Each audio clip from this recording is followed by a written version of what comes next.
mento. Price paid for me.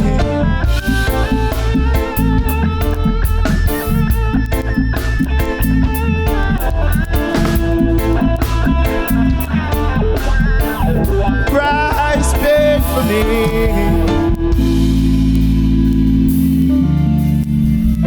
Price paid for me. All right, folks, Mosiah and friends, starting us off this morning, Band Wednesday, April 23, Smile Jamaica in Studio A. We welcome everyone on onespotmedia.com, Facebook, Twitter, Instagram, TikTok, Threads, TelevisionJamaica.com, our friends in the Cayman Islands at Television Jamaica International, and wherever you are, folks, anywhere in the world. Absolutely amazing to have you with us. Hope you had a great weekend, a great day yesterday, and we pray you have an awesome day today. Brother. Yo, man. Nobody had it. No, okay. Nobody had it. No foreign accent, man? No. Okay, I'm done. Can you go foreign all the while? So that's how this time you come back with that accent. What going? You good? I'm very, very good. Brilliant. I cannot complain. Oh, everybody. They are excellent. They're excellent. Now that you have gone. No, that I've gone. No, they're really good though. Yeah. It was a great trip. Little Sonny boy had a little bit of a medical matter to attend to. He's all right. And he's good. We got over it. There's still stuff to be done, but that will take care of itself. Good. So Good. he's cool. Good. And little Missy and Mrs. Williams in particular, is doing particularly well. She got her 4th consecutive promotion. Oh, brilliant. So starting in the new school year, she'll be on to bigger and greater things and wholly more responsibility. Brilliant. Please tell her congrats from all of us. Yes. Brilliant. And my little Missy now, little Miss Williams, did very, very well at the state finals of cheerleading. So she finished 3rd in the state for her individual jumps, and this is her Let me move out there. with her bronze award. Oh, wonderful. So she did very well there. And then, hold on, the state, this is her and our besties, and they all cheer. And they did the school very, very proud because they won 4 out of the 5 other categories of state awards. So it's the biggest medal haul for the state, for the school in the state, in the history of the competition. So she's leading the way as a little black kid, a little Jamaican kid. Oh, amazing. Yep. Absolutely amazing. So, I wonder who she get that from. She definitely got that from her parents. I would suggest. Where's the camera? I would suggest her Both. peer rent. Shut up. Both of her parents. I would suggest her peer rent. No, please tell them congrats. Yes, man. Yeah, Certainly. yeah. How you do? How you been? Can't complain, man. Give thanks. You've been doing very well without me, apparently. Not apparently. It's not apparent? I think it's apparent. No, it's not apparently. It's evident. I have been doing very well without. Not apparent about it. Well, I'm back. I'm back. I was watching this movie and the man said, in other words, you're asking me to leave. The man said, not in other words, in those exact words. Please leave. That is it. All right, folks, coming up on the show today, we discuss the responsibilities of medical laboratory professionals as we recognize Medical Laboratory Professionals Week. Didn't know that. Mm-hmm. And it's also, I think, Administrative Professionals Week, Yeah. if I recall correctly. Plus, we speak with an immigration attorney about President Trump's recent changes to student visas. We'll also be speaking with the Archbishop Emeritus of Kingston about the Pope's passing. Emeritus means he's retired. Right. Pope Francis passed on Friday. Mm-hmm. And so a whole long, how you get the next Pope, and they have to declare him officially dead, and then they have 9 days of mourning, but we will hear all about that later on. I watched a movie, it's a movie called Conclave. Yeah. Which is where they go to come up with. It's also interesting, and again, you'll hear this later on, but all of the cardinals over 80 can't vote. Is it? Yeah, so it's just 135 of them, even though it's about 1,500 of them. Oh, so there are that many that are over 80? Yeah, I say it's just 135 alone can vote. But again, we will get the fullness later on from his emeritus. Yep. Later on in the show, signature style footwear and apparel. Join us to discuss World Wallabee Day? Yeah, might store that. So hold on then, but this is not Wallabee? No. How come? I didn't know they were going to be on, actually. But So you never know to that word Wallabee Day? No, I didn't. No, man, you're not. Actually, I did know. Oh. No, I lie. I knew it was coming up. Oh. Because Karen told me, but I didn't know it was today. Catch you by surprise. Yeah. All right. Wallabee's next week? What do you say? Yeah, and I don't think it's today either. Oh. I don't think it's today. I think it's on the weekend. But I think they're just doing the interview today. But I don't think it's today. But she did tell me about it. By the way, for Manversations, we discussed if a soft life is for I and I too. So it's a soft life for men. I don't even know what a soft life means, but then when we have the discussion later on, all of us will know what is a soft life. Exactly. So we've got all of that plus more on today's show. But first, birthday greetings. Let's get to it. You don't have none. Stop it. No, I said that. Never. If you don't have none, I have no you mash up my life now. But I'm sure Pamela having a birthday today. Yes. Cecile. Cecile somewhere. Stacey Ann. Stacey Ann. Yeah, and Simone. Stacey too. And Stacey. I got 2 birthdays.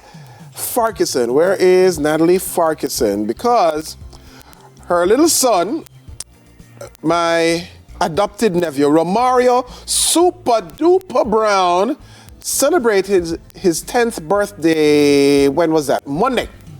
So, super duper. Let's straighten up the phone screen, I feel. Right?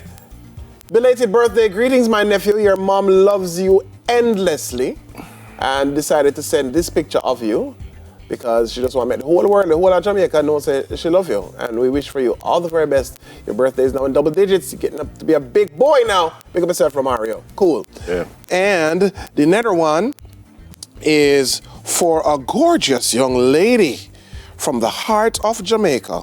Let me quickly find her picture. My friend Karen says it's great to see her that she missed you.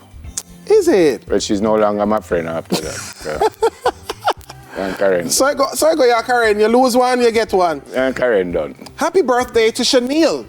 And the greetings are coming with lots of love from your mom, Minette, and your bestie, Shanika. And here is what Chanel and the bossy dress. Neville, look at this gorgeous dress being worn by this amazing young lady. Happy birthday to you, Chanel. Happy birthday, Chanel. Have a great day.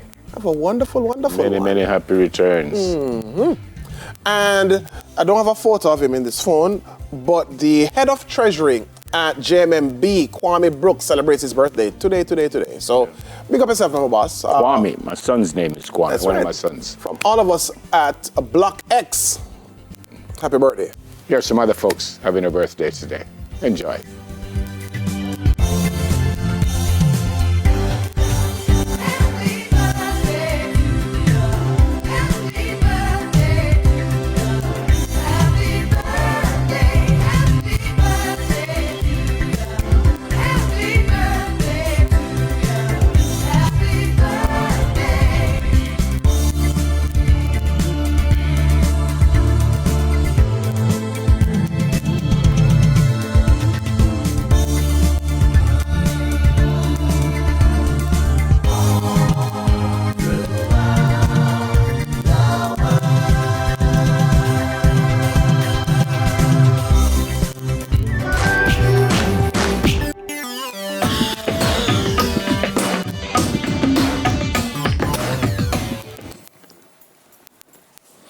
Time for the hot topics, folks.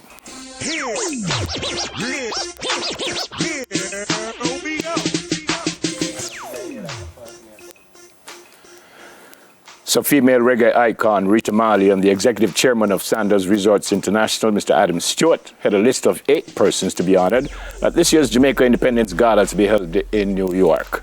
The gala will be held on August 23 at the New York Marriott Marquis. It is being put on by the Jamaican Consulate in New York in conjunction with the non-profit organization Jamaica Promise. Alpharita Constantia Rita Marley will be presented with the Lifetime Achievement Award, a legendary reggae matriarch and humanitarian. She's been honored for her unparalleled contributions to Jamaican music, culture and community development. Mr. Stewart is being honored for business leadership and as an entrepreneur and tourism industry leader to celebrate his exemplary contributions to entrepreneurship and economic development. Now, proceeds from the 2025 gala will benefit initiatives in Jamaica, focusing on areas such as education, healthcare, and community development. Slated to benefit from this year's gala are students who will be provided with scholarships to tertiary institutions, the Jamaica Cancer Society, and the Rita Marley Girls Center. The other awardees: James Alston, Award for Community Development and Philanthropy. Patricia Chin will receive the Lifetime Achievement Award. She's VP Records. Henry Larry Duffus will get the Entrepreneurship Award. Gregory Fisher will receive the Award for National Development. And Dr. Anthony Monroe, President of Monroe University, gets an award for educational leadership. And Mrs. Audrey Tugwell Henry, who is the President and Chief Executive Officer of Scotia Group Jamaica, will receive the award for business leadership. Congrats to them all. Outstanding stuff. Excellent. Yep. Continuing with excellence, the family of reggae legend Bob Marley has launched a luxury fragrance line inspired by the late artist's legacy named Marley Fragrances. The line includes 6 mood-enhancing fragrances designed with mood-enhancing technology. That's interesting. The scents include Satisfy My Soul, Lights Down Low, Place of Peace, Mellow Mood, Soul Rebel, and Simmer Down. Each scent is inspired by the legend's home country of Jamaica and integrates his philosophy of love and unity.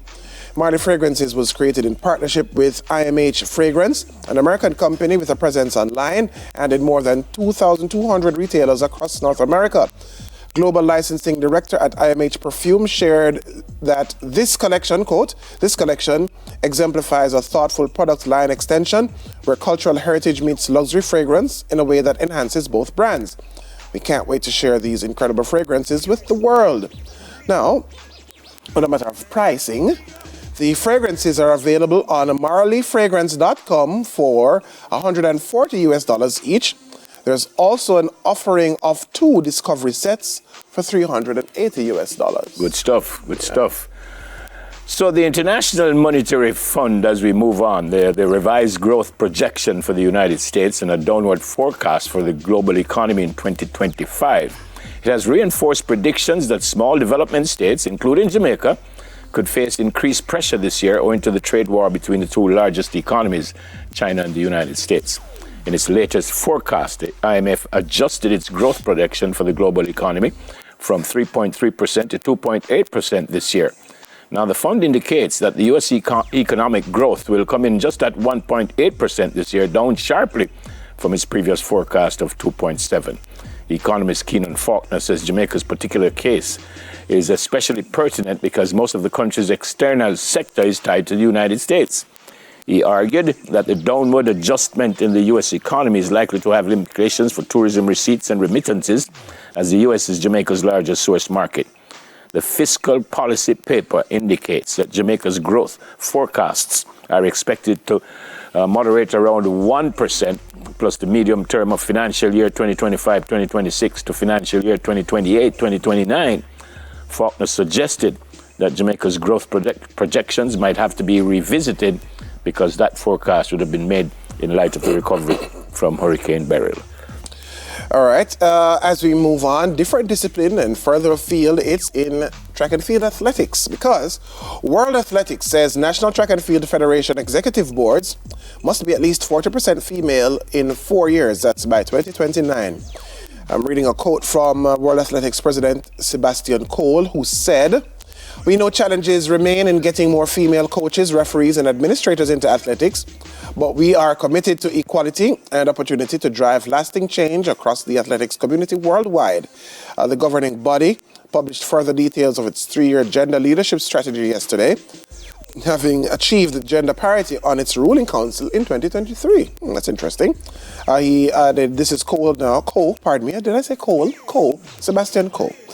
Cole added, "I'm incredibly proud of the progress we've made to date to increase female representation in athletics, highlighted by our 50-50 gender-balanced council, and this strategy reflects our continued commitment toward ensuring women are not only represented but prominent in leadership and decision-making roles across the sport."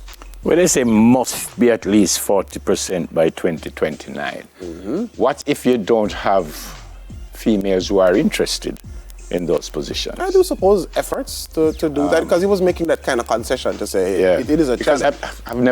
I've never believed in a quota. Right. I think the right person must get the job. And if the right person is male, And so be it. But I do agree that women must be in leadership positions. Right. I really do that. But when you say must, let's take the J3As. What if women in Jamaica decide I don't want to be a part of that body? Right. What do you do to the J3As, the World Athletics, when they come and say, well, you don't have 40%, so what? You can't vote, you can't... Right. What? I'm not aware that there is a penalty, but what I am aware of is that efforts must be made to facilitate. Yeah, but it says boards must be at least 40%. That's all I'm thinking about. Right. So if it is not 40% by 2029... What's the consequence? Yeah, when you say, well, you don't have no voting rights or, I don't know what that is. I hope it's even more than 40%, truth be told. Because, again, I think women and women have proven as leaders that they can do the job. Right. But I still don't like the idea of a quota. I don't want anybody to give me the job just because I am male, so I must be there. Yeah. No, if I am not qualified for the position, I shouldn't get it. Absolutely. And if I'm male and female running for the same position, I'm always going to vote for the person who I think is the right person for the job. Yeah. Or if that happens to be a male, I'm going to vote for the male. Yeah. So I'm not certain I like this must. Yeah. And I would love, as you said, I would love to know the consequences of not having 40% women in leadership roles. I would love to know what the World Athletics would do about that. Let's see. I recently saw this headline, and I have a couple of friends who've had the experience. Checking out this headline on the paper, on the front page of the Gleaner this morning, says, no takeover plan. It's referring to the Chinese auto shop that is now open. It's a what is it, Warm Hearts, I think, or Welcoming Hearts, something like that. WH car service off the ferry of Nelson Mandela Highway. And some people I know have benefited from the service there, and they absolutely love it.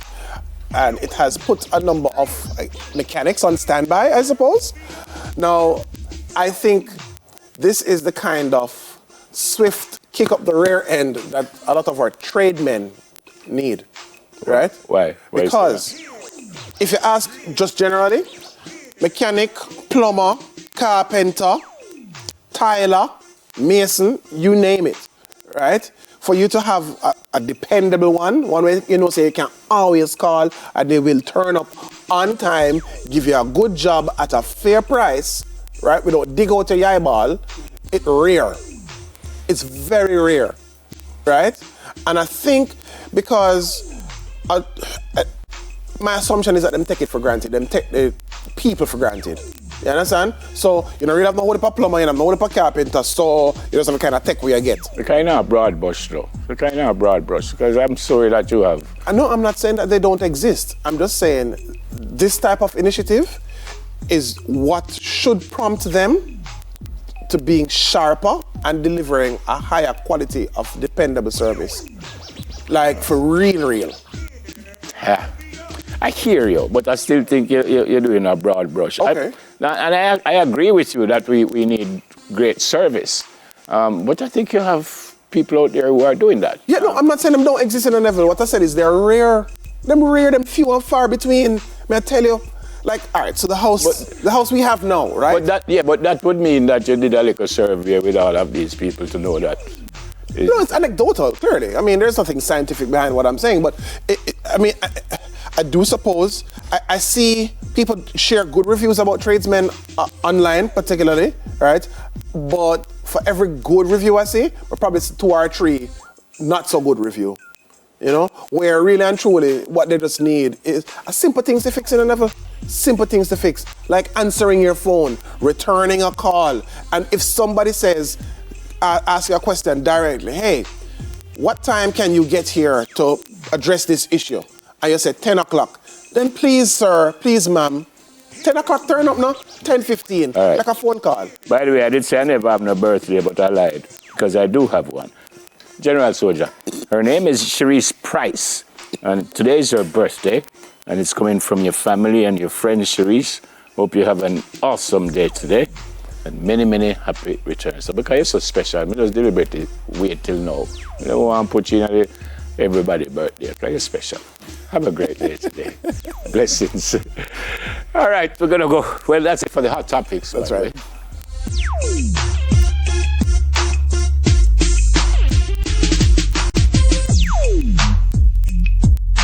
When we come back, first edition of News in 5, then we start our interviews. Garth will have the first one. Stay with us, please.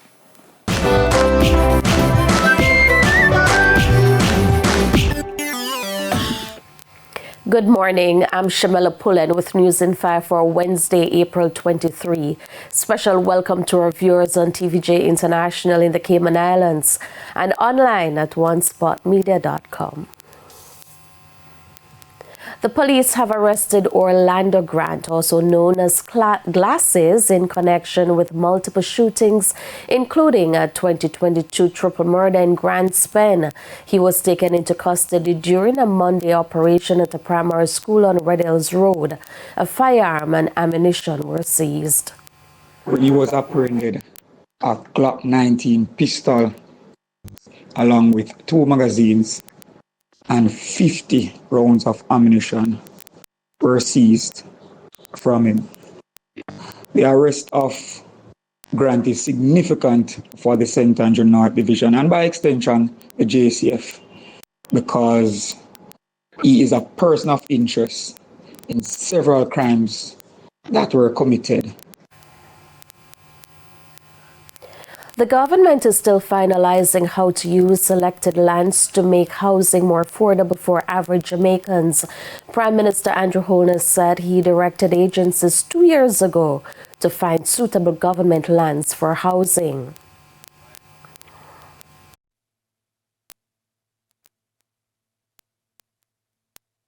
And I have a portfolio of about 2,000 acres of land split up all over Jamaica, owned by various entities that we could put into construction of housing and not charge for the cost of the land in the housing.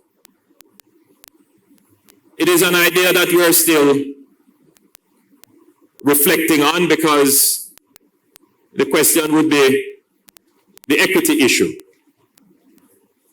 How do we determine who gets that value in land? Is it just the people who can afford to buy the house? So if you can afford to buy the house, then you get that subsidy written off in land. So there's an equity issue which we have to work out in our minds from a policy perspective, how we address that. Dr. Holness made the announcement while speaking at the groundbreaking ceremony for the Barrett Hall housing project in St. James. As the demand for technical skills and AI grows in today's job market, educators are stressing the need for more students to be trained in vocational subjects to better prepare themselves for the workforce. At the recent inaugural Skills Expo at the Cartridge College in Manchester, Dr. Mark Barnett, president of the Jamaica Teachers Association, called for stronger stakeholder partnerships. He also wants to see an increase in government investment in technical and vocational education and training. And so, even at Monroe College, we're doing an MOU to look at training, sending our 5th and 6th formers who do exceptionally well at chemistry and physics and get them into our trust so that they can learn the necessary skills and the knowledge necessary to carry out, the type of work necessary in working on electric vehicles, because that's the new paradigm in transportation. So this defines the laws of physics and balance. So here you have a balance where the weights on both sides they are equal, and this stick you see here is bent to help support the weight. So anyway you put this, even on my fingertip, it's going to balance. It will never fall. For its part, the Hartrust NSTA noted its expansion in training opportunities to include robotics, coding, and other up-and-coming technology-based areas. Meanwhile, an automotive instructor noted that training institutions across the island offer level 1, 2, and 3 certification for technical electrical technicians. The introductory, the first stage, to those who are experienced motor vehicle technicians who want to do the level 3. And it's a comprehensive program by Hartrust. We have Derek Rochester campus, Jaggers in Kingston, and St. Mary Institution that offer this training, and it is certified by NCTV. I was, of course, when I was a child, and I also like working on them, and then I realized that cars are never stop being made. So there's always a money in that industry to be made. And that's the news in 5. I'm Shamela Pullen. Stay tuned. Smile Jamaica continues.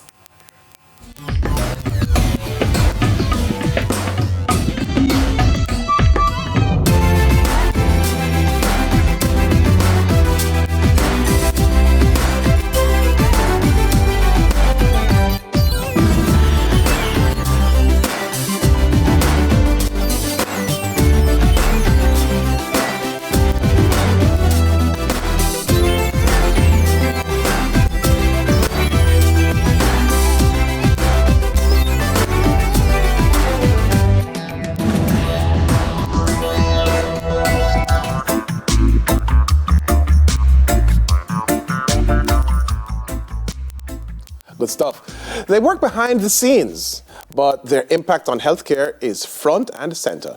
As we celebrate the Medical Laboratory Professionals Week, we are joined by Kamika Duncan Pottinger. She's the chairperson of the Caribbean Association of Medical Technologists, Jamaica. Whew, Lord of God. And Charmaine Blythe, a medical laboratory technologist, to highlight the vital role these professionals play in diagnosing and treating illnesses. Good morning, ladies. Good morning. Welcome to Smile. Wait, is it the first time? Yes, Also, for me. well, there you go. So, on behalf of everybody here, welcome to Smile. Happy to have you this morning. But what I am happiest about to have you both on the show this morning is about your role as medical technologists. Just before we went on, Charmaine, you were saying that you are, just repeat what you said? We are essential healthcare workers. Yes. Working quietly behind the scene, but doing a phenomenal job as we collaborate with other healthcare practitioners, doctors, in making decisions about the care of patients. So we provide results that help to diagnose, treat, and manage illnesses. Good stuff. I mean, without you being such a crucial pillar or link in the chain of healthcare, Holy Pay without a road of suffer, don't it? Exactly. You just be guessing. So without the lab, we like just to guessing. say that, yes. Yeah. Without us, they're only guessing. What got you interested? Let me go there and then come back to what's taking place this week. What got you interested in the field, Kamika? Well, I was a strong student in the sciences, so biology, chemistry, physics, math. So I definitely gravitated towards the medical laboratory field. I had a few options, because whenever you're strong in the sciences, they tell you have to be a doctor or a nurse. Right. But when I discovered medical technology, that was it for me. I was so excited. Being in the lab behind the scenes, being a female scientist, we work in research as well. You have medical technologists working in the food industry, ensuring that the food is safe. Right. So there are so many areas that you could expand to in medical technology, and the variety was exciting for me. Right, and for anybody who's interested, they would have to kind of have that similar type of background, Yes. strong in the sciences. Yes. Yeah.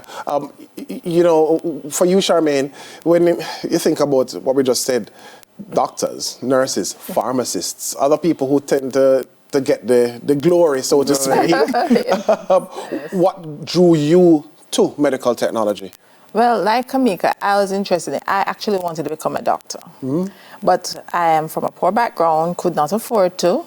And so I decided to do the research, and I found medical laboratory technologists, and it was awesome seeing all they do, science behind the scenes, to identify illnesses, the cause of the symptoms that clients are feeling. And I have no regrets. I love my profession. Amazing. It's awesome. When for example, I do a male executive profile every year, right? So when I've hit the lab and they take the vial or vials of blood from me. It's then over to you guys to go through it with your various tests and so on. Just kind of share quickly what takes place. So the first lab professional that you encounter was our phlebotomist. Right. That's right. So the phlebotomist is in charge of taking that blood sample from you. Yes. And they do that expertly. Calm your fears and all of that. Oh my goodness, yeah. and then the sample goes on to us. So in your male executive, there are several tests. Right. You have your CBC, which is your complete blood count. Our hematology department deals with that. So we have 5 disciplines in medical technology to cover. We have clinical chemistry, hematology, microbiology, histopathology, and we also have blood banking. So your executive profile would go to at least 3 of those main departments. Right. And they wouldn't know it's me, right? It's totally anonymous to them. It goes into a sample ID number. So we have lab information systems. Okay, no, because a lot of people sometimes wonder, like, okay, it's labeled with my name, and then it's gone. Do the people who do the test behind the scenes, they don't? We're working with what we call accession numbers. Right. So it's barcoded. The importance of labeling that sample correctly, because after that we're working with that accession number. We are not about so much, the name of the person as is the results that we're going to read and interpret. Good. You were listing the 5 disciplines within medical technology. Yes.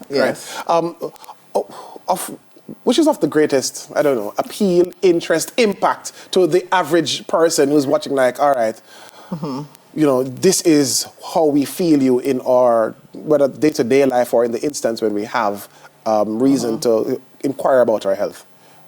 Well, we are involved from even before you're born. When your mother does a pregnancy test, when she's getting all of those HCG levels confirmed, we are involved from the cradle to the grave, as we would say. Yes. But I know that blood banking is something that has been very impactful as well locally.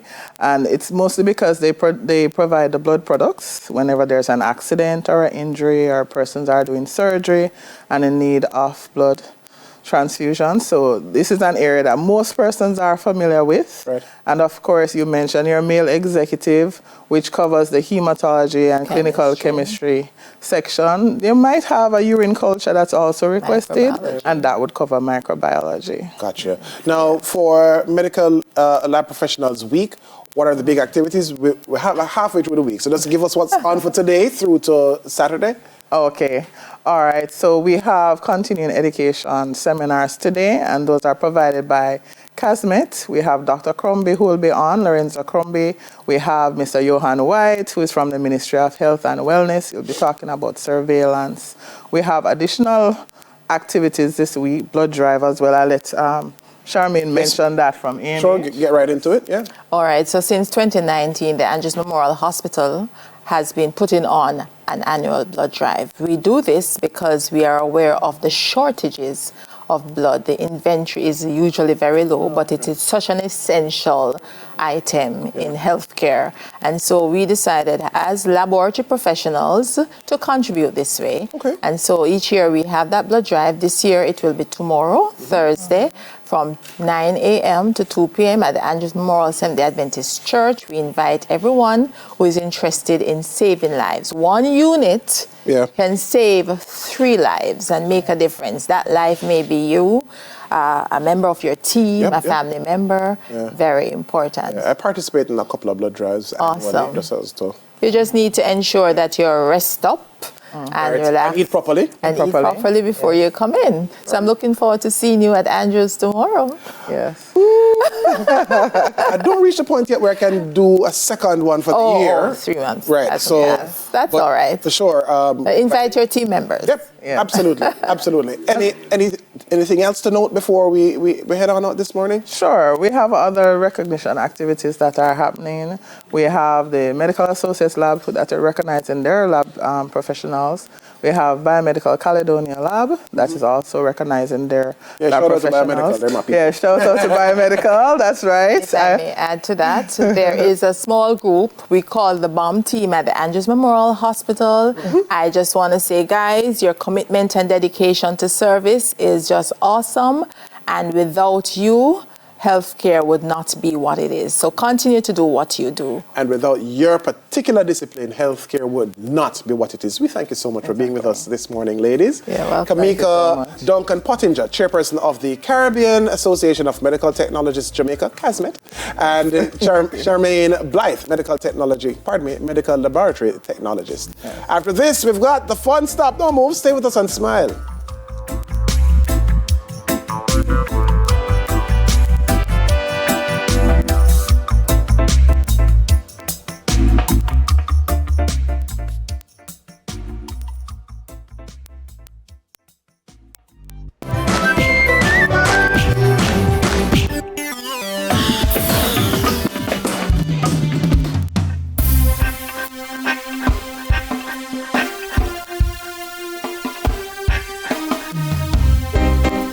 Yes, yes, yes.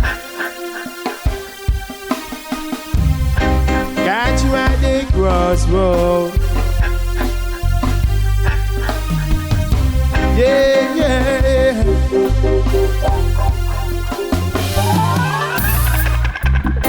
Got you at the crossroad, but they say it will be no tomorrow. Live your life on the fast road, but yours today, right away. Standing at the crossroads, I pray they souls take their sorrows. The generation of tomorrow, it will be burning like it's Sodom and Gomorrah. Oh yes, earth is burning like a cigarette. Stress is the cancer that puts you to rest. Set the trap and then forget the rest. Oh, watch out now. Keep it right, just don't you live and fret. He won't give you more than you can take. And every man deserves his daily bread. Hey, watch out now. Got you at the crossroad, but they said it will be no tomorrow. Live your life on the fast road, get yours today, right away. Stand. Yes, Sodom and Gomorrah. Yes, got you at the crossroad, but they say it will be no tomorrow.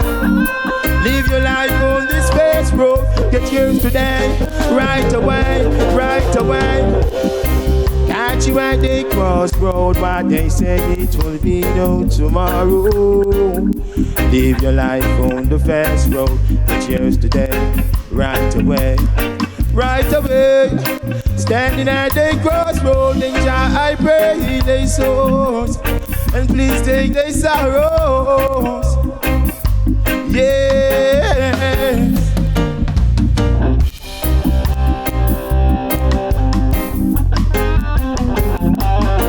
Yes. Oh, hear me now. Got you at the crossroad. What they say, it will be no tomorrow. Oh, be no tomorrow. Yeah. Oh.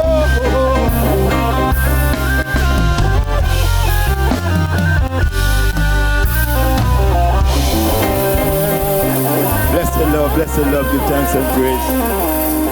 Most High Jah Rastafari.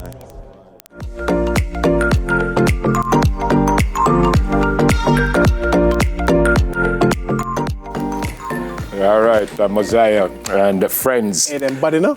Yeah, love it, love it. Time for the fun stop. And the fun stop this morning, it's in recognition of World Book and Copyright Day, and we'll be answering some questions to see how much we know about Jamaican literature and copyright laws. That's going to be interesting. Boy. All right.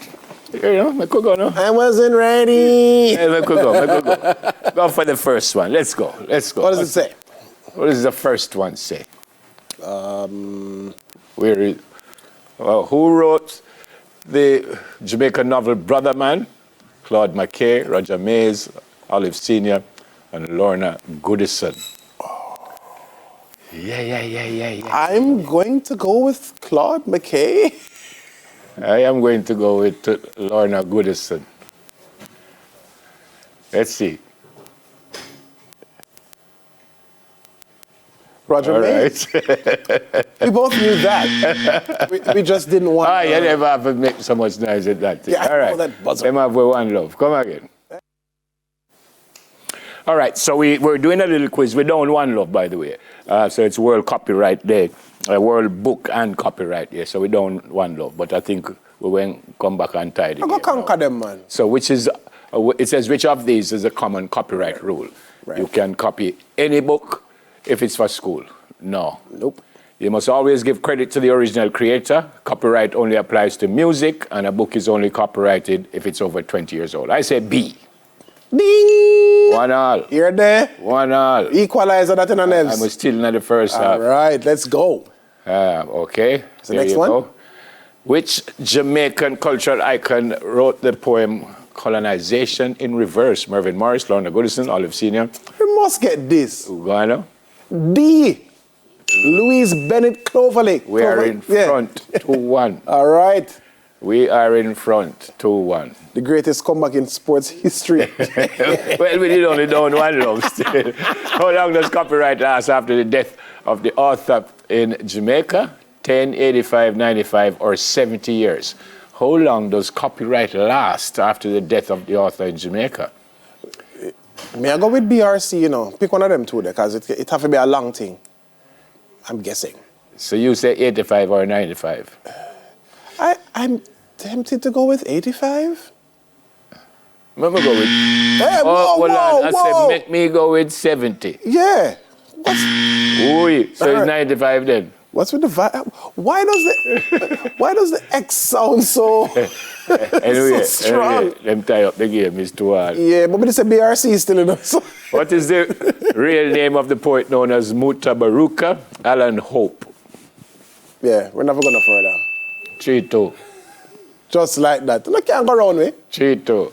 Next. Which Jamaican poem ends with the line, you always call him Pa, this evening when him come, say Pooh? B. You mean? 4-2. Just like that. What year was the Jamaican Copyright Act first passed? 65, 93, 73, 88, 1965, 1993, 1973, 1988. I don't know, but I will take a guess. What do you think? I'm going with... I don't know. 73. Albeit that, well, Jamaica... Hey, whoa! Hey, no, take time with the X there. No. So 73, not right. So... It have to be earlier. 65? No, hold on, don't X me. Could it be as recent as 93? So what you say? That's what, 32 years? Is it? 65. 93. Go with 93, Neville. No, hold on. No. Go with 93, no, man. All right. All right. It's a pretty young law. Wow. So what that? Where did you get it wrong first? You know? Yeah, but you get it right, so, yeah, so a 5-2. 5-2. How long does copyright protection last in Jamaica for an author who is still alive? Lifetime. Most lifetime. Well, yeah. Yeah, lifetime. Well, 6-3, that is. Mr. Count, we don't know. Which Jamaican institution is responsible for copyright registration? Ministry of Education, Youth and Information. Chaipo. Jamaica Intellectual Property Office is the answer. Yep. Chaipo. Awesome. That's the last one. A cricket score regular, 7-2. Is that cricket score? Yeah. Can I go back to the one that we got wrong, Roger Mays? What was that question again? Brother Man, the author of Brother Man. The author of Brother Man. Yeah. I will remember that. And we got another one wrong. Which was the other one that we got wrong? The copyright, the thing there law. No, we got that. The length of the length of copyright after the death of an author. Okay, and it was what? 95 years. Who came up with that number? Yeah, but I wonder why 95? Why not 100? Why not 90? Why not Infinity and his estate can manage the... That's interesting. How long does copyright last after the death of the author? And it says in Jamaica. In Jamaica, right. So apparently it might be okay, so my producer, Dominique, says it was 50 and they raised it to 95. Still don't understand that specific number. Yeah. I'd love to learn the logic behind it. Yeah. We should have Jaipo on again. Yep. But we didn't do badly. I mean, we passed with flying colors. And we hope you learned. That's the most important. But I did. I learned this morning. Yeah. I learned 3 because I didn't know 3 of them. I guessed one and got it right, but I didn't know that. And I got 2 wrong. I learned this morning that Mutabaruka's given name is Alan Hope. Went to Kingston Technical High School. I know that. Yeah. I know that. He's spoken of that. I don't think he will vex if I tell people, say, me and him are friend. I don't think he may upset with that. I don't think so either. Me and him are friend. No, big, Rasta. you know, he's a big-time music man. How so? Wait, what do you mean? No, I'm collect record for like a musicologist? Yeah, man. Big time, too. Yeah. Big time, not just like an ordinary man. So like his library should be man. extensive. Outstanding, yeah. Outstanding. That's it for the full stop.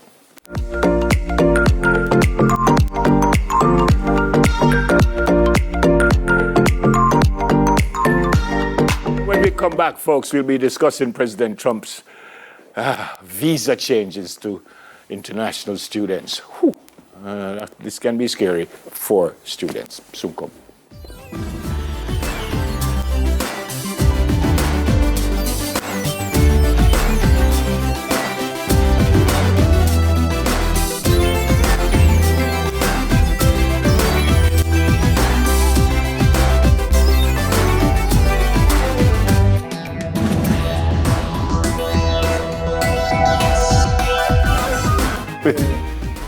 So Jamaican immigration attorney Oliver Landstad joins us now via Zoom to discuss how President Trump's recent changes to student visas could affect Jamaican students in the United States or those planning to study there. Good morning, sir. Welcome to Smile. How are you, sir?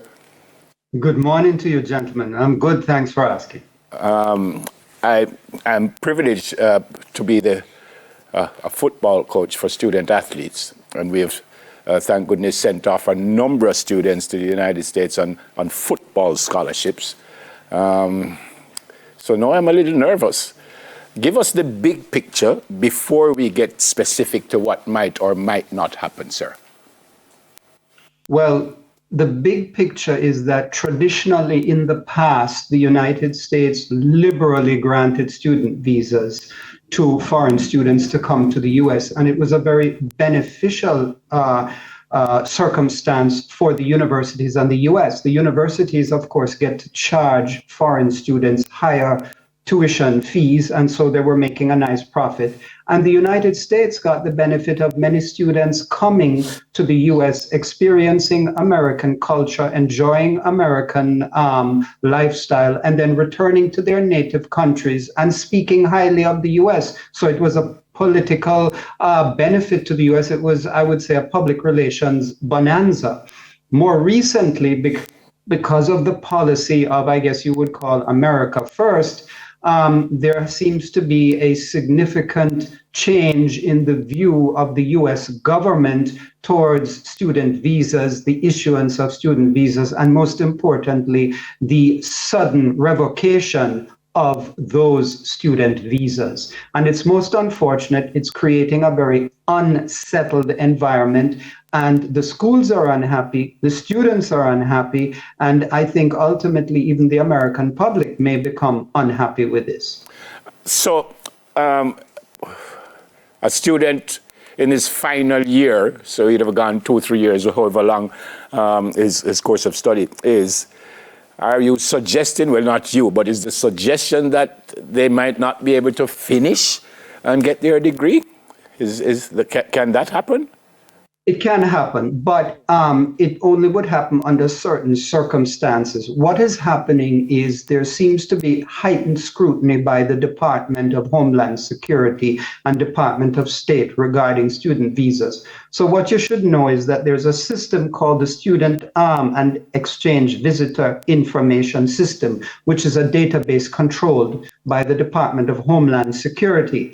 And all the schools are required to enter information about students in that system, and the government gets to review that. So if a student, a foreign student that is getting into trouble, for example, charged with a crime or convicted of a crime, that could trigger them having their visa revoked. So if they're in their second or third year, yes, that could be a result.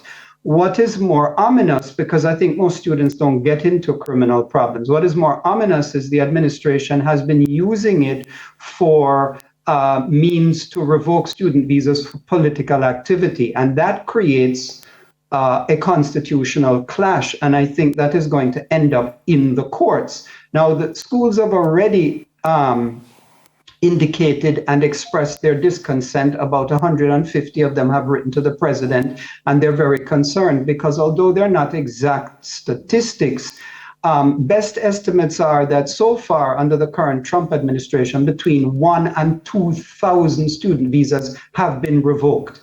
And that's a significant number, even though the United States is very large and has a large number of the institutions of higher education. So what can students do now if their visas have been revoked? What's their next recourse? And if in particular instances where they don't feel that, one, they have no criminal conviction or felony against them, or any political activity of note that would be offensive to the U.S.? The problem is that student visas are almost like a driver's license, a privilege and not a right. And so if a visa is revoked, I think the first thing the student should immediately do is try to get clarity from the institution why it was revoked. The institution might not know. The second thing they need to do is immediately consult with qualified, competent legal counsel to see what their options are.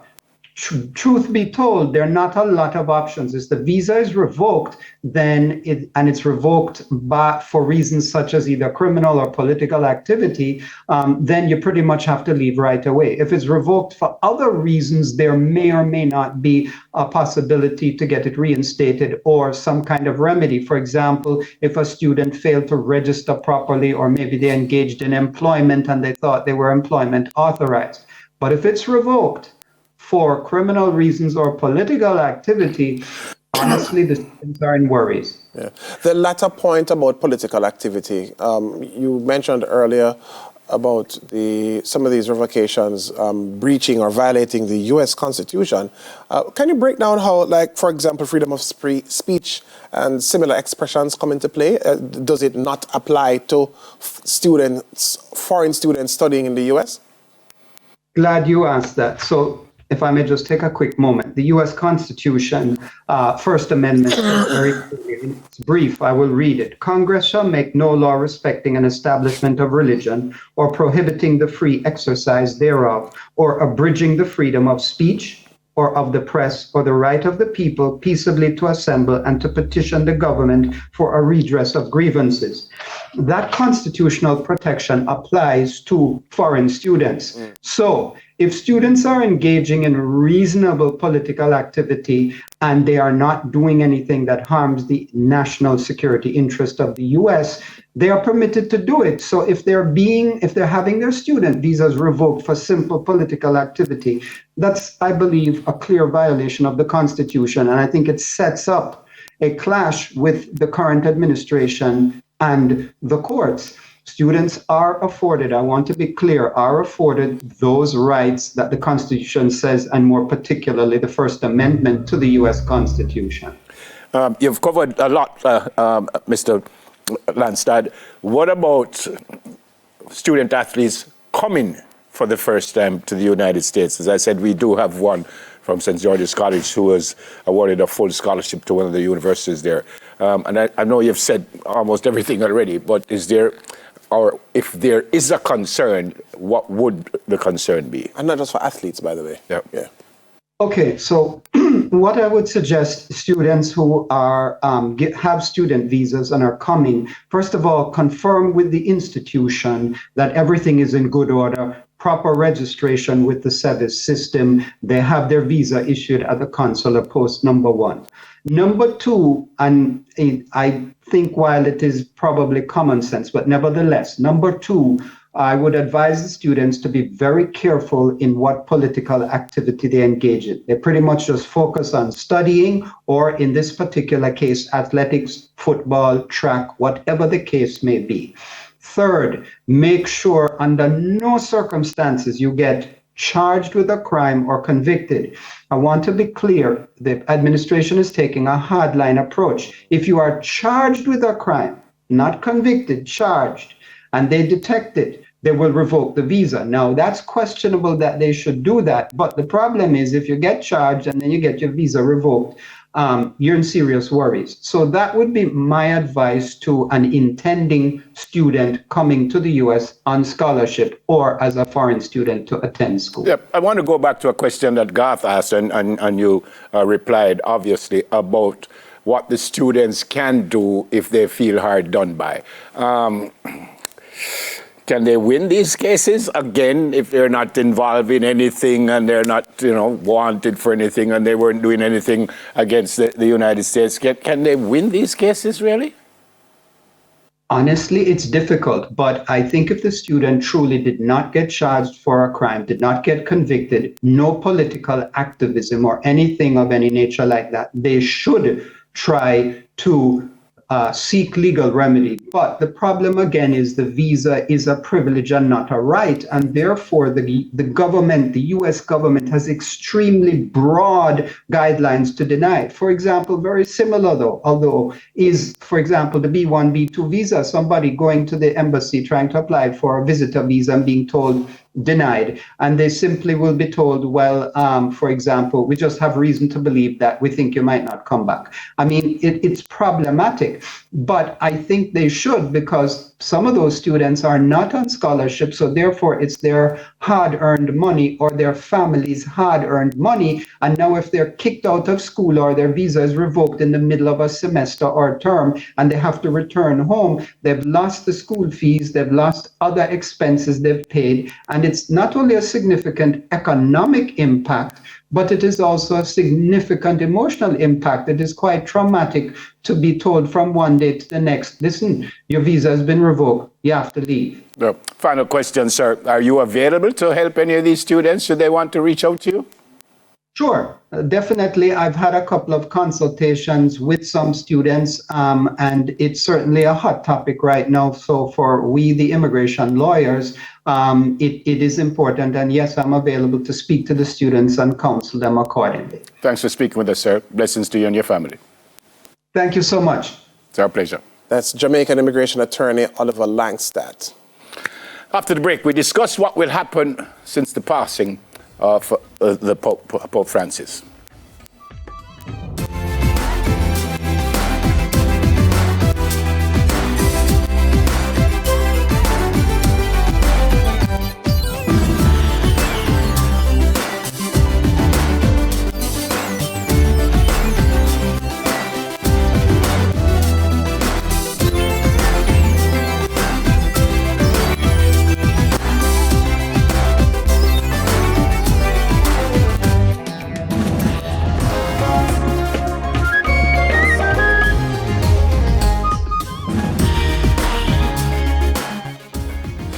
In light of Pope Francis's passing, the Archbishop Emeritus of Kingston, the Most Reverend Honorable Donald James Rees from the Roman Catholic Archdiocese of Kingston, is here to help our viewers understand what happens next following the death of a sitting Pope.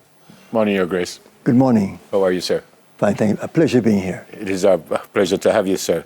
A bit of a surprise, even though we knew that he was ill, was in hospital for like 5 weeks, but then came to the people the day before, and then all of a sudden you hear the Pope is gone. He came to give his goodbye. Yeah.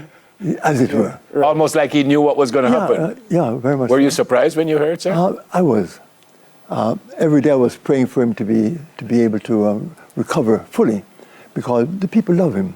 And he has been chosen by God, I feel, to bring about a new image of the church in a trying time where there's so much pain and suffering and wars going on. And therefore he's a man of peace. And I think the Lord sent him at this stage of our life. So we thank God for that. But at the same time, the Lord gives and the Lord takes.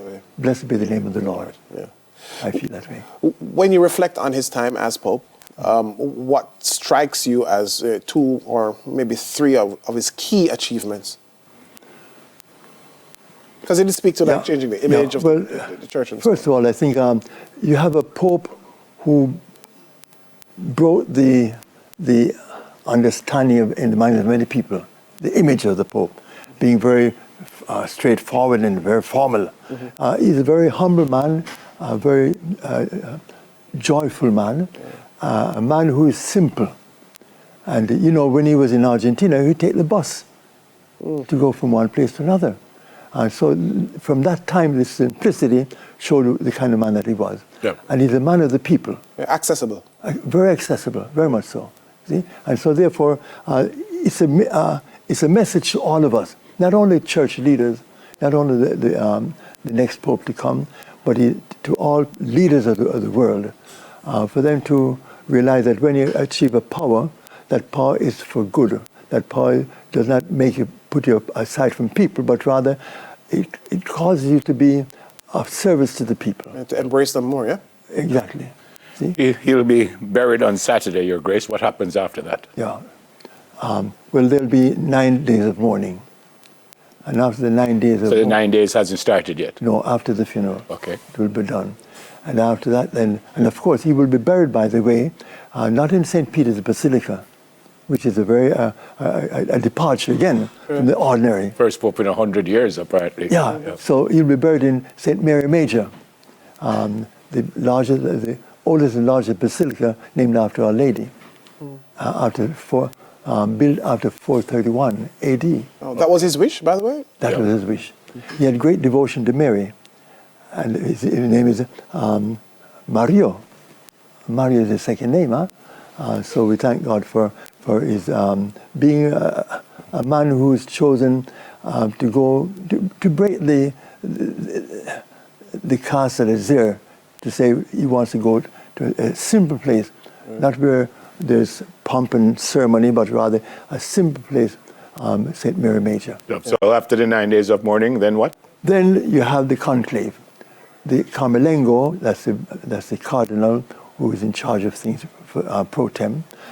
He will then call the conclave. And conclave means with key. Therefore, they're locked away with a key. Right. And there's no in and out, but rather they're in solid confinement and for prayer and reflection, and that will go on until they elect somebody. On that note, given the departure from the usual that Pope Francis was, what do you think the conclave will be looking for in terms of characteristics to select the next pope?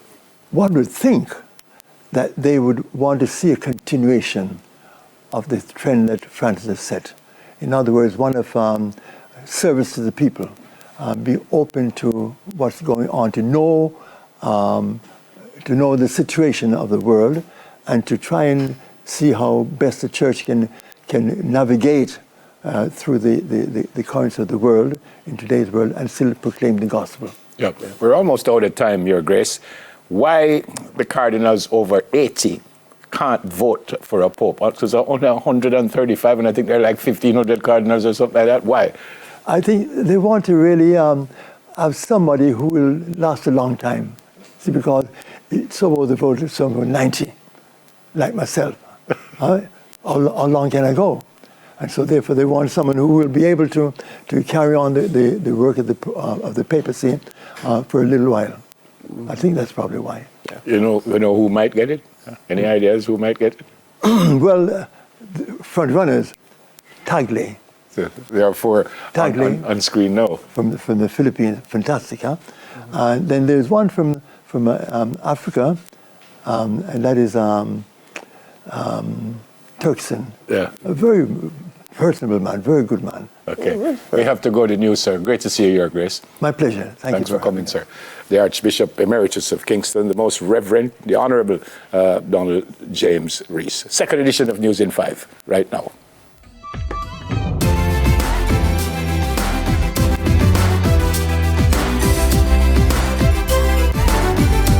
Good morning, I'm Shamila Pullen with News in 5. A special welcome to our viewers on TVJ International in the Cayman Islands and online at onespotmedia.com. Director of Citizens Action for Free and Fair Elections, Dr. Lloyd Barnett, is again raising concerns over the proposed integration of the Office of the Political Ombudsman into the Electoral Commission of Jamaica. According to Dr. Barnett, the move is impractical. Because it consists of political representatives who are involved in the process, in the election campaigns, so that they're not able to have an unbiased, objective approach when a problem arises, in which you have to adjudicate, try to persuade people what to do. It might include your own people or the opposition people, and that is almost impossible to be achieved by an organization. And Dr. Barnett says based on the current structure, people might be hesitant to file confidential reports about problems during political campaigns. The law provides for persons to make confidential reports to the ombudsman, the political ombudsman, and the reason for that was that a person may wish to make a report but doesn't want the party that the report is targeting to be aware of it, because that person might feel that they will be in danger. And for this to be now seen, these reports to be now seen by political representatives who now form part of the new political ombudsman arrangement is completely inconsistent with that confidentiality provision.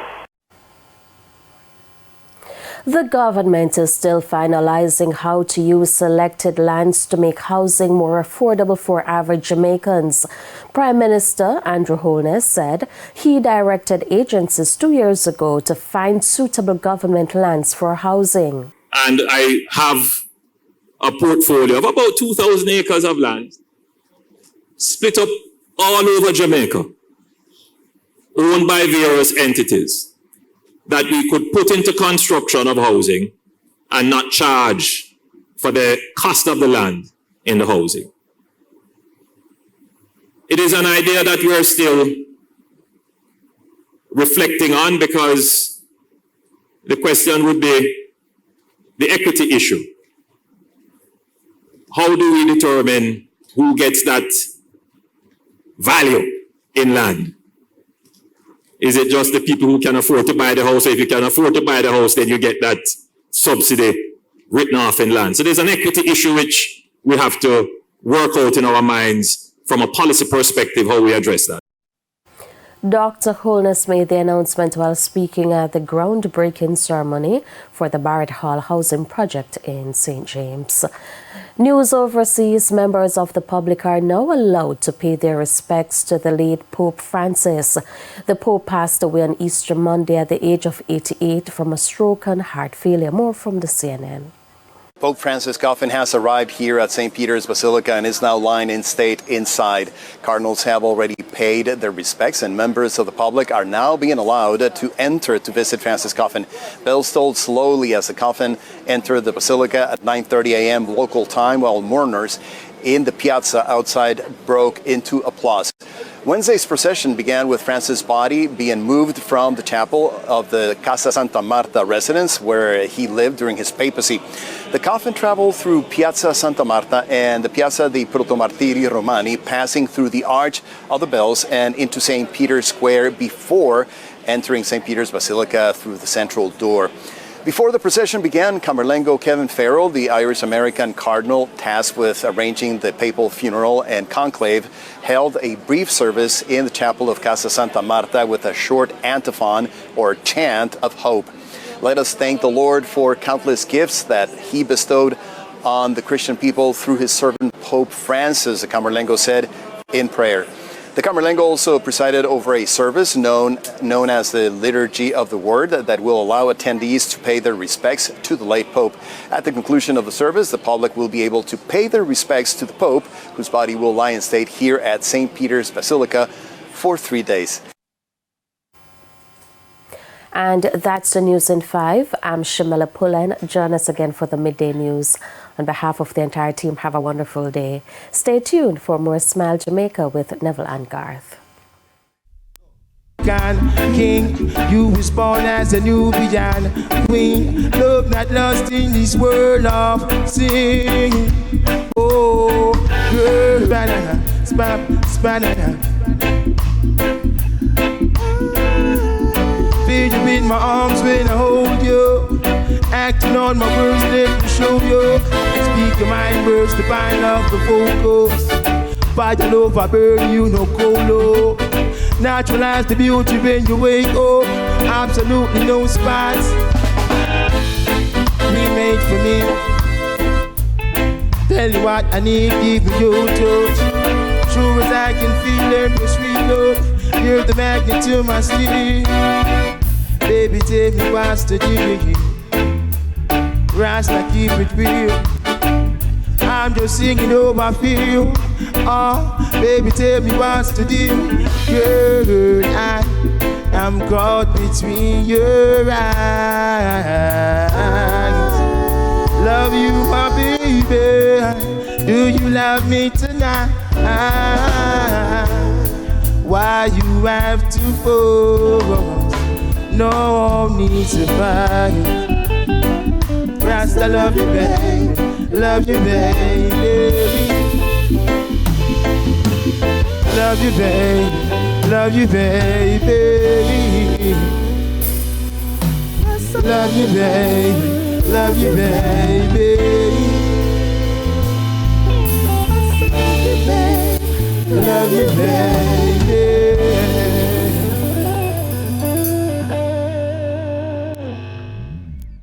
Rastafari, Mosiah, and friends with us this morning. All right, Signature Styles, they're celebrating April 26, which is Saturday, I think, as the second annual Wallabee Day. What is a Wallabee, by the way? Well, it's a day to highlight one of Clark's signature and well-beloved shoes. We get the details from Signature Styles store owner, my very good friend, Karen Smith de Aguilar, operation manager, my good friend too, Clifton Bennett, and he's a model. So I kind of vex, because none of them can model like I and I, so I don't know where she bring him for. But Shamar is also here. What one? Yeah, good one. Good. Shamar, don't try it. I'm here, the #1 model for Signature Style. Right. Morning. Good morning. Karen, how long you selling Clarks? 30 years. Where that start? You just see one time and just say, I feel like I want to sell that shoe there? Clark's has been standout. It's a shoes, and from I tried Wallabee, it's the most comfortable shoe I've ever worn in my lifetime. Fantastic. Wallabee. Fantastic. Very, very comfortable. What happened Saturday? Saturday, big things. Like we said, we're celebrating a milestone for Clark's. There's 200 years of shoemaking. 200 years. Crazy. I know Jamaica, Clark's is a part of our culture. So this Saturday, we're gonna have all the Clark's going to be 10% off, right? And we have other Clark's that's on sale as well. So just to celebrate a great shoe, right? Like Mom said, the comfort, unmatched. And you are going to be modeling all of this? But of course. Me don't like that man. What do you mean, but of course? Because you know I right there with him. I can show this up by the way. I don't go to think that joke me have it. Yeah. This is customized for I and I. Wait say. N. Right, no. Eh? Right, no.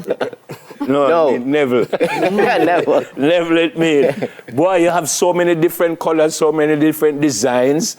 Do you order these or they just send someone and say, this is what I want you to do? How you go about this? We order special colors. Okay. Otherwise, all new stock. Since we have become a part of Clark's, we rebrand Signature Style last year. August 9th, we had a grand opening, and since that we get different Clarks, more variety now than before. General Soldier, pick up that man your shoes to me now, because I don't know who my show off pan.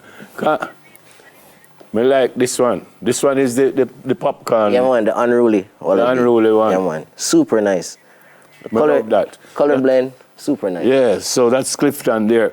And I know we can pick it up there, but I won't take it up anyway. What is this? What is this fella here? That right there is a fob from Clark's, and as you see on it, it says 200 years, so we'll be giving away some of those as well on Saturday, right? So you can put on your Clark's and give your Clark's an extra, you know? Yeah, man. You, I know I said the unruly, and because you gave me a book with all kinds of Jamaicans, Courtney Walsh, all kinds of people wearing Clark's. Because Clark's has been a part of our dancehall, a part of our culture, since then until now. So most of those artists, dancehall persons from then used to wear Clark's and still have been wearing Clark's. Which would suggest that you now have hand to sell Clark's, because people supposed to buy Clark's left, right, and center. there we go. Fantastic.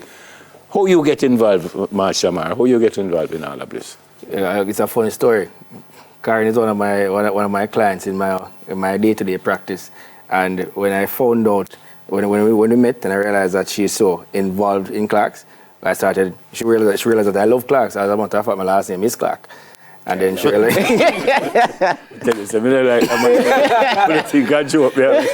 but then model it well, consistently send people to come and purchase and everything like that. So we just formed a little partnership, and I am in full support all the time. Fantastic. I know you said Wallabee there, but it's not only Wallabee Clarks you sell. No, we sell all styles Clarks, all.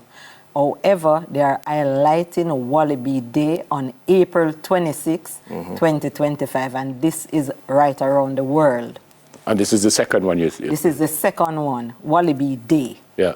So you tell me already that enough things are going. What happened now? You open, what time you open, and we're going to have like music are going and all kind of things. Tell me about it. Music is always playing on the store. You know, when you come to Signature Style, it's not just, you just come to buy. You know, it's an experience. You always come and hold a vibe. So Saturday coming, we're going to be open from 9 to 8.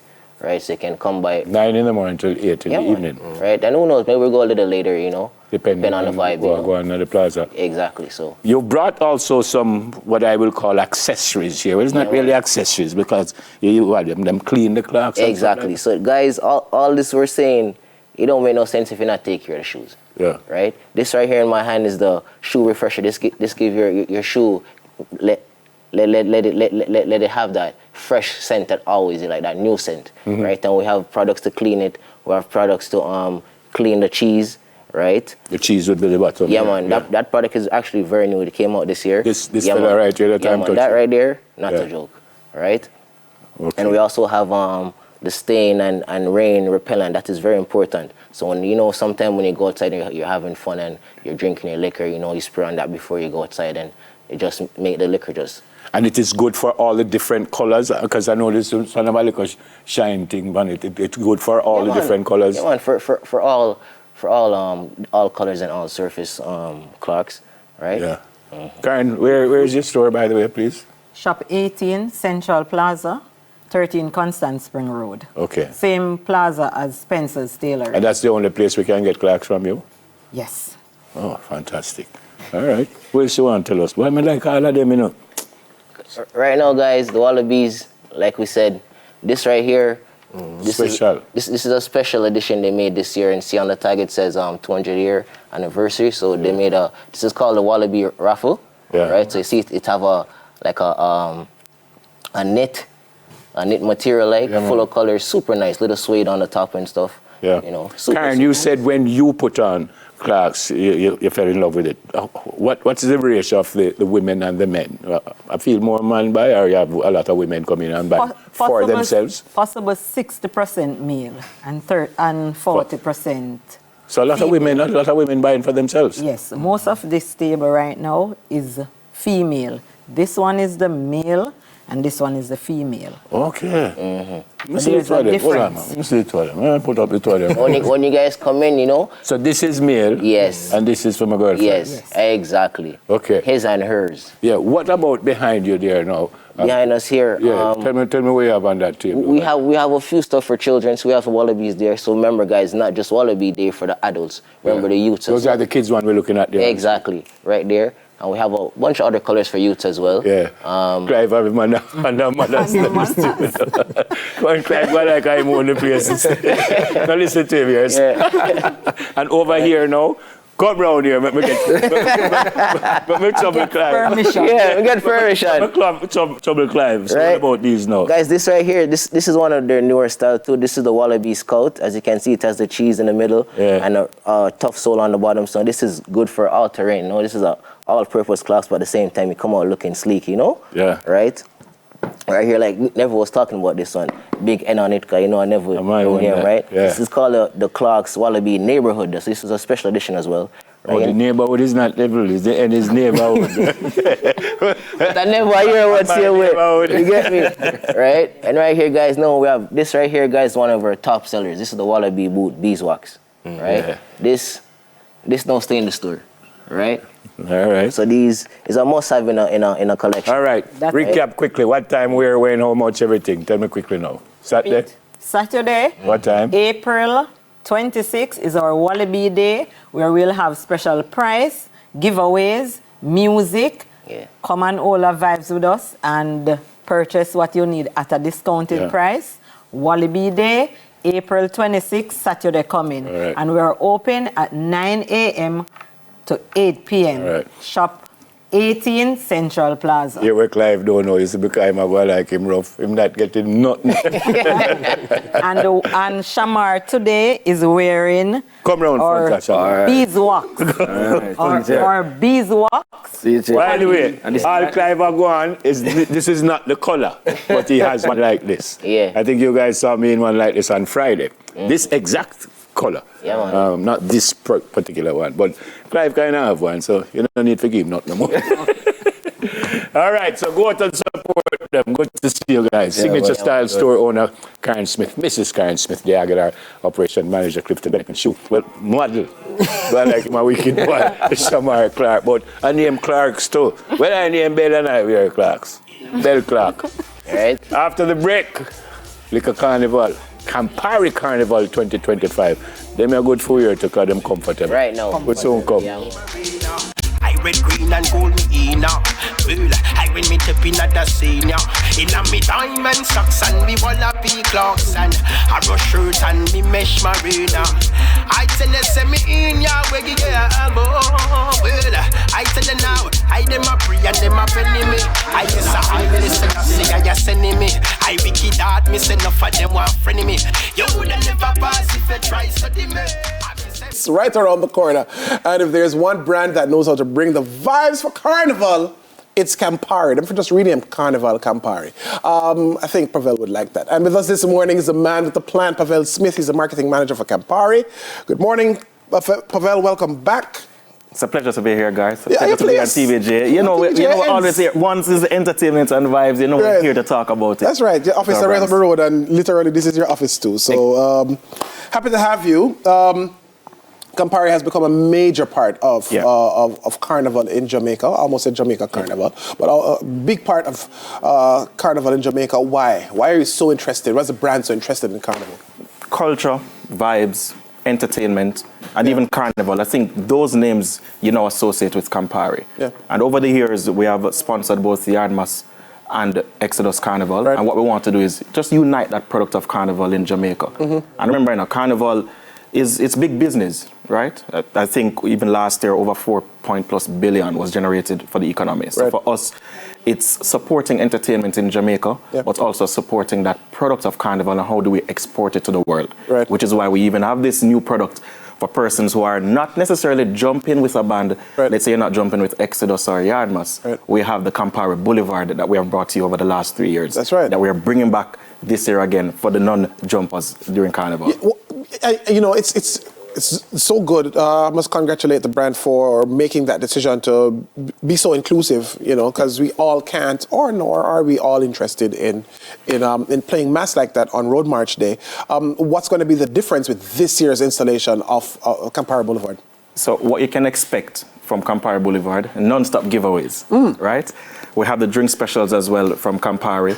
We'll have artist performances. I'm not going to tell you, I'm not going to let the cat out of the bag. What I'll say to persons is, come on out to Campari Boulevard, wear your red, and you will have non-stop fun and engagement. Watch all the revelers in their costumes cross the Campari stage. Yes. And again, it's non-stop fun and excitement. Just bring your crew, come on out and celebrate Carnival with us. And I drop the big box, you know, the middle of the road. I mean, let me tell you, for a while, you had me for like 2 seconds. I was like, what, hold on. I'm thinking like, police permission, KCMC permission. I said, them can't. Sir, God, you know Campari does it big. You know Campari does it big, right? So we're doing it big this year for Carnival again. Yeah. Good. And it's not just on Road March Day, because there are lots of lead-up events. The whole season you've been participating. Exactly. But until we get on to Road March Day, what can we expect from the brand? So what I'd say to persons is, even if you're not coming on Carnival Sunday, you can also come to some of the lead-up events. You know, you have Fet Gala, you have Tailgate, and we're at I Love Soca on Monday night.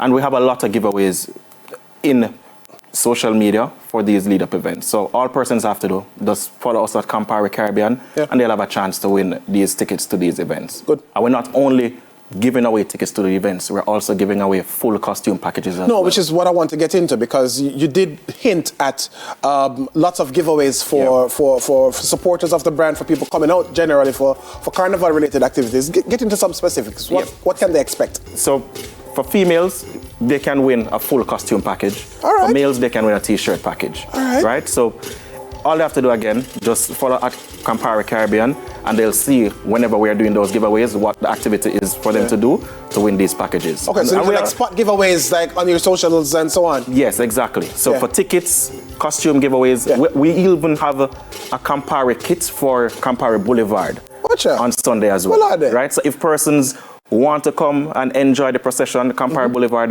will be located right at S Food Supermarket on Trafalgar Road. If you want to come on out, we're saying they can also win t-shirt giveaways for that as well. You mentioned cocktails earlier. You mentioned drinks, drink specials. Yes. You obviously are a part of, you have your own responsible consumption campaign. So inviting people to come on out, try the mixes, but do so responsibly. Of course. So share a little bit about the mixes and that extra bit about, taking care of yourself while enjoying your beverages. Yes, it's very important for us. So whilst we'll push the mixes and say, this is how you enjoy Campari, whether you're enjoying it with grapefruit soda or with your white cranberry, even Campari and orange juice is also a tantalizing. You have a favorite, by the way? Yeah, man. For my favorite is I mix it with Ting. Okay. Yes, you realize. It's so traditional. Exactly. But that's a light way of having Campari. 1 part Campari to 3 parts chaser, and it would have the perfect mix. Right. And even though persons are drinking on the road, we do express that eat before you drink, hydrate in between drinks. So for us, that party proper message for us is important even on the day. So we'll have, even within Campari Boulevard, we'll have food stations, we'll have water stations along the route, so persons can hydrate and again drink responsibly during the day. In other business, what's Campari looking like in terms of your market? Are people gravitating? Are you seeing more consumption of your products? Are you seeing more interest? Most definitely. And what we realize is consumers are warming up to the idea of the taste of Campari, which for us is important. Again, we know how the brand, we know the sentiment around the brand, but if persons understand how to drink and enjoy it, then they'll realize this is how you can have Campari in a, I would say, I have some friends swear off a Campari. That's eating that Campari for them tea. I'm like, they're like, I love it. Exactly. And we're finding unique ways to pair it with other things to enjoy. Yes, you have your Rumpari mix, Campari and Rare Nephew. That's right. You have your Campari and Magnum, which is a red leather mix. Right. So, consumers are mixing and matching their own way of enjoying the brand. And for us, that's great when consumers are, kind of experimenting with Campari in a way. So, all right, so as we chip our way towards Road March Sunday, just remind our viewers of how they can interact with the brand, what they can win, and how they can do so. So what I'll say to persons, first, follow us at Campari Caribbean, right? Look out on our pages for the giveaways. So again, we have tickets giving away throughout this week for all our lead-up events. Likewise, we have t-shirt packages giving away as well. We have costume giveaways as well. And I'll say to persons, on Sunday, if you're not jumping with a band, come on out and celebrate with us on Campari Boulevard. We're right at S Food Supermarket along Trafalgar Road. It's a mega execution, artist performance, again, giveaways, drink specials. If you miss, you diss your own self. It's Campari. It's to diss yourself. It's Campari. It's Carnival. It's all about red passion. I should have worn red this morning. Look at me in all this blue. You should. Oh my goodness. Pavel, it's so good to have you with us, as always. And we wish you all the very best on the execution. I know it's going to be amazing. Yeah, man. Let's make sure we see you there. No, I'll be out there somewhere. Make sure we see you there. For sure. You will see me out there. I'm not with a band. I don't play mass in Jamaica on purpose. I wonder why. I will tell you off here. All right, got That's Pavel Smith. He's the marketing manager for Campari. Come on out to Road March for Campari Boulevard this Sunday, right in New Kingston. All right, Manversations is up next. Me and Neville go through a few things. Stay with us.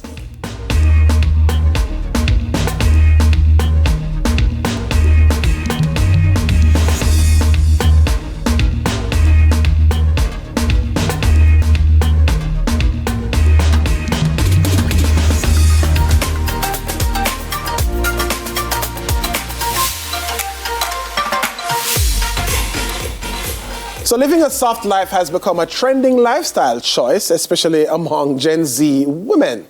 And it's centered around ease and self-care and rejecting hustle culture. But question, is the soft life just for the ladies? Well, today Neville and I dig into what the soft life could look like for modern men and whether it's time we claim a bit of softness too. And there are some in the studio who are on fire for the soft life. No, means a softy.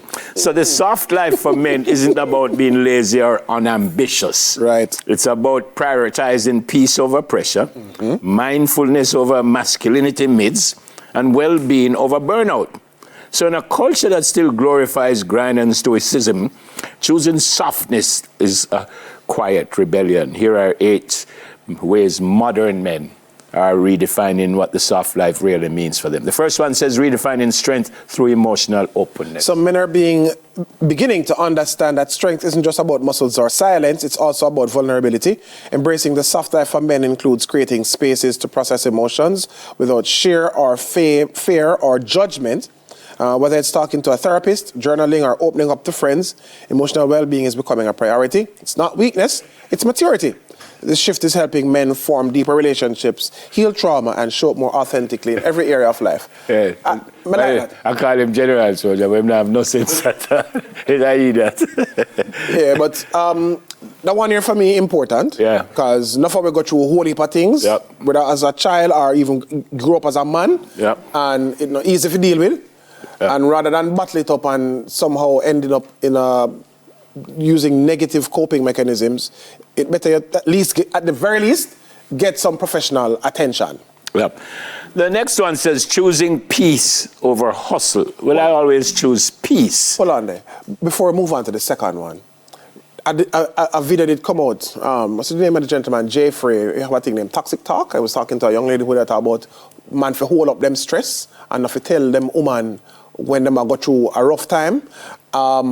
And for them man there who are going to follow what she say and hold up them stress and your woman can help you manage certain things, get some professional assistance. Yep. You understand? I know say you have to take care of yourself. No woman out there now going to take care of you, you know. You have to look about yourself. It says choosing peace over hustle. Hustle culture has long convinced all of us that working 24/7 is a path to success. But the soft life for men means asking, what's the cost of that grind? Instead of tying self-worth to productivity, many men are starting to opt for balance, valuing time off, valuing hobbies and meaningful connections. They're learning that rest isn't earned, it's necessary. This mindset not only improves mental health, but also boosts long-term success by preventing burnout. And burnout is a real thing, folks. Burnout is a real thing, and we're trying to get to the pinnacle, and you're just working on, and one day you say, what happened to me? How do I feel, sir? Something all right. Yeah, because you're just been going. And you can use different words for it, you know. As God said, some people in here in the mirror say soft. She said, no, sir, it doesn't have to be that word. Right. But it don't necessarily, because I am male, me have to go and like me, I toughest and the baddest and the wickedest youth in life. No. Well, I think anyone who watches me knows me well. Me ball. And me have no problem. Your tears them there right at the feet. Yeah. Me have no problem to tell people, say, no, man, that one them mash me up, man, and make me cry. Me have no problem with that. Yeah. So you're doing foolishness again. Me have to look for him that some foolishness in my and then beside him is Michael, who not get involved yet, but he's an ex-bad man. Right. Work smarter, not harder. I think the soft life term, I'm not too dig it, but work smarter. You don't have to hustle every day. If you can find a way to earn some food and then now set the food if you work for you can give yourself a little more time to just kind of relax a little bit and yeah, you know what I mean? The third one says embracing aesthetic self-care without apology. From skincare to fashion, soft life living encourages men to embrace how they look and feel without shame. Gone are the days when bubble baths and facials were just for women. Men are now investing in grooming routines, aromatherapy, stylish home decor, all as part of their well-being. Taking care of yourself physically is no longer seen as vain. It's a form of self-respect. Looking good and feeling good go in hand in the soft life for men. Well, me take care of my little self. So even like yesterday, I went and I got a manicure and a pedicure and me get a massage. And yeah, the little rub down feel nice, you know? And yeah, just pamper myself. It does. I've never had a manicure or a pedicure. I do it myself, but I can understand if someone wants that and it makes them feel good. I don't have a problem with that. Building healthier romantic relationships.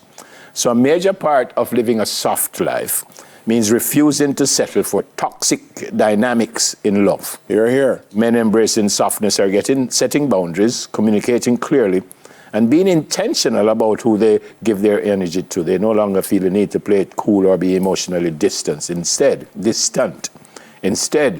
they're leaning into affection, clarity, and stability. This leads to partnerships built on trust, growth, and emotional safety rather than outdated gender roles. Totally agree with that. Yep. Your woman supposed to be a piece, or your relationship supposed to be a piece. It's not supposed to stress you out. Not that it'll go easy all the while, but yeah, red flags are not decorations, right? So when you see certain red flag, no matter how fine she be certain when she stress you out, bro, your relationship supposed to help you. It's not supposed to bring you down. Simple. Next, creating financial freedom without stress. I think this one's kind of tied to the anti-hustle type of vibe, because the soft life for men doesn't ignore financial goals. It redefines how to reach them. Instead of glorifying risky side hustles or overworking, many are choosing to or learning to build wealth through smart choices or strategies. Passive income, financial literacy, and sustainable budgeting are becoming tools of ease, not just hustle. Men are realizing it's not about how fast you get rich, but how peacefully you can sustain your freedom.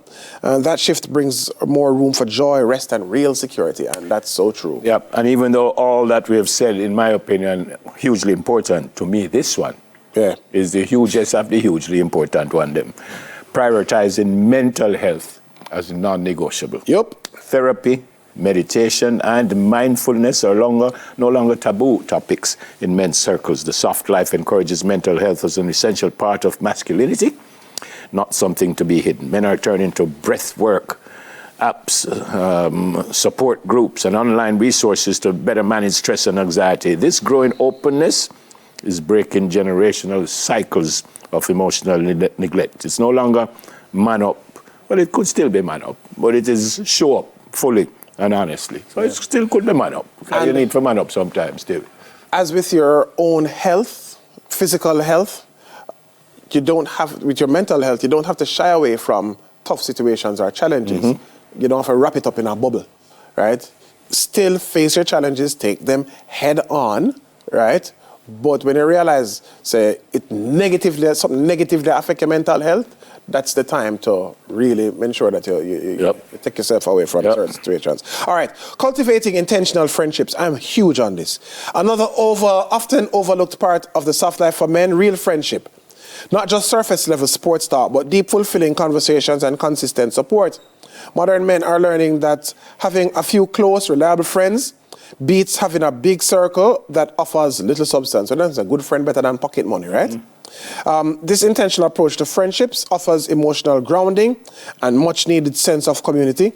It's all about surrounding yourself with people that are good for you. A lifestyle that benefits everyone, not just women. And I'll read the final paragraph here. Choosing the soft life isn't about rejecting masculinity. It's about redefining it in your own terms. Men who embrace rest, balance, emotional growth, and joy are not only living fuller lives, they're also setting an example for healthier relationships, families, and communities.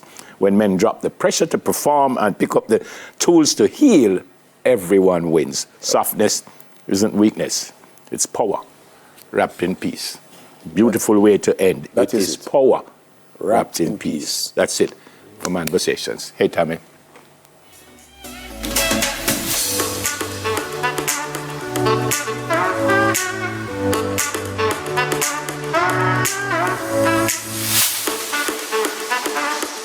When we come back, we speak to Mosiah. He's been performing wonderfully with his friends all morning, so we'll have a chat with him when we come back. Stay with us, please. Soon come.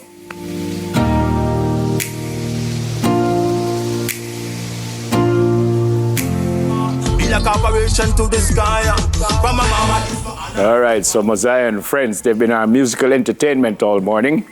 and they've been brilliant. Morning, everyone. Morning, love. It's great to see the eye. You know, usually I'll ask them, what is your birthday? But you actually name Mosiah? Yes, I. Eh? Yes, I. So that was easy? Yes, middle name, you know? Yeah. When did it start for you? Music. Around 7 years old. 7 years old? Yeah. So, yeah, you just get up one day and just start singing so? Or, well, no, I'm originally from Redditch Road, you know. So I grew up in the mecca of dancehall and music. So I grew up competing, DJing, buckling, you know, singing competitively with my peers. Buckling. You know? Yeah. I like it. It's a tough business, brother. Naturally. So why you didn't want, this thing? Why you never go turn accountant or football or something? So it's a tough business. Well, music choose I and I still, you know. You know, because there's many moods to I and I besides music as well. Yeah. But, you know, music's a calling. Yeah. You know, music kind of haunts I and I. These songs need to be heard. Yeah. So it doesn't matter where I'm at in the world or what I'm doing. You know, music is a mission and it's really about the message. Yeah. And when you started, did you look and see some other artists and say, no, man, I love how that man there go on for stage. I want this too. Yeah, man, most definitely. You know, I was inspired by Sizzla Kalonji more than any other artist. But, you know, Capleton as well, Jamaican. Yeah.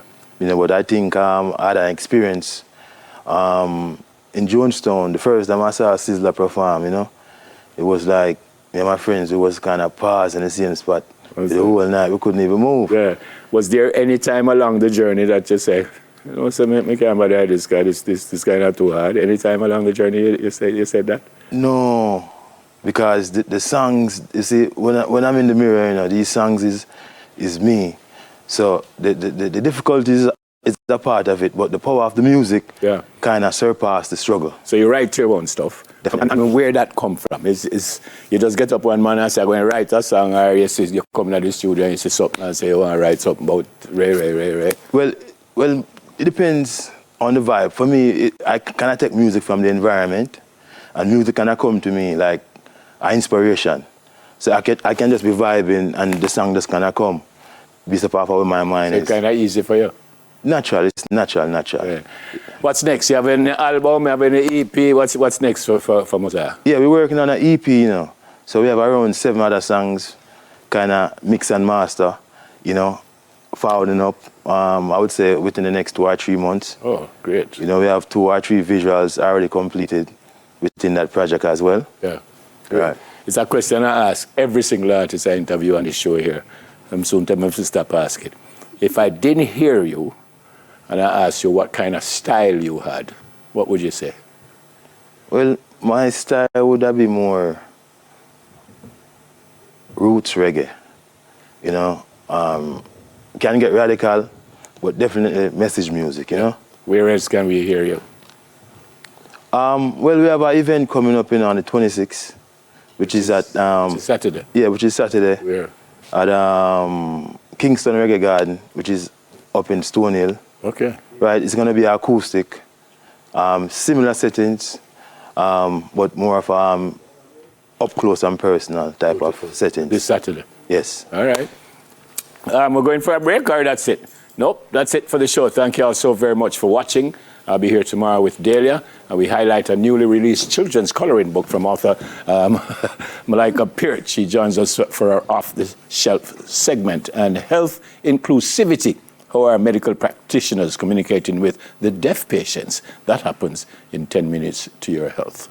And the thought for the day is, perfection is not attainable, but if we chase perfection, we can catch excellence. So said Vince Lombardi, who's an outstanding American football coach. Know where the kids are all the time and tell them that you love them. Thanks for watching. Blessings and love. Here's Mosiah and friends, and they will take us.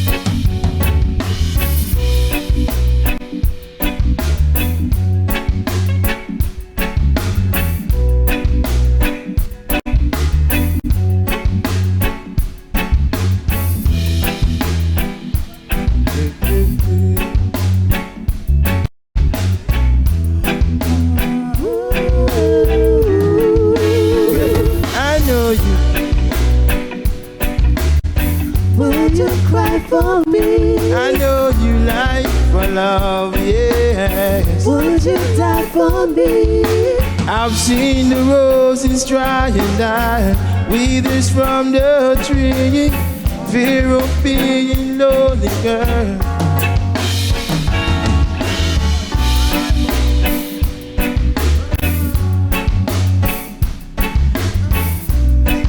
Turn off.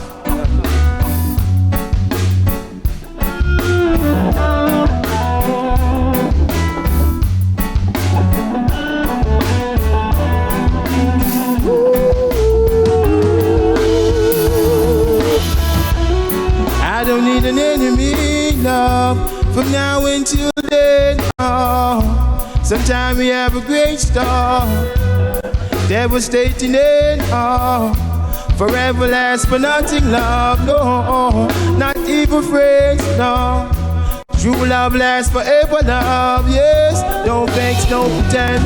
I know you cry for love. Yes, would you cry for me? I know you like for love, yeah. Would you die for me? I've seen the roses dry and die, withers from the tree, fear of being lonely, not a place for me. Actions speak louder than words.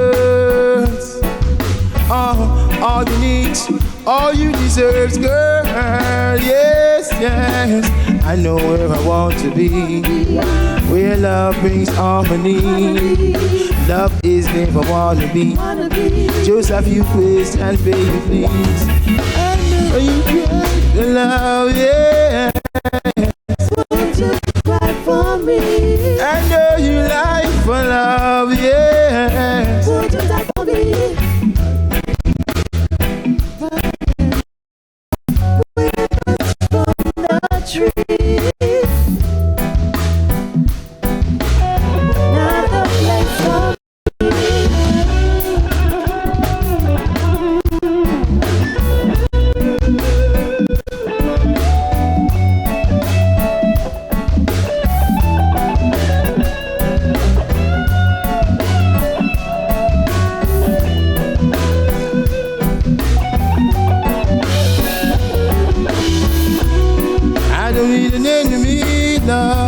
From now until then, oh, the time we have a great start, devastating it, oh, forever lasts for nothing, love, no, not even friends, no, true love lasts forever, love, yes, no fakes, no pretend.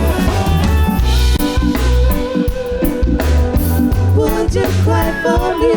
I know you lie for love, yeah. Would you lie for me? Running down with us from the tree. Not a place for me. Blessed love. We give thanks and we give praises to the Most High. Love and life. Yes, yes.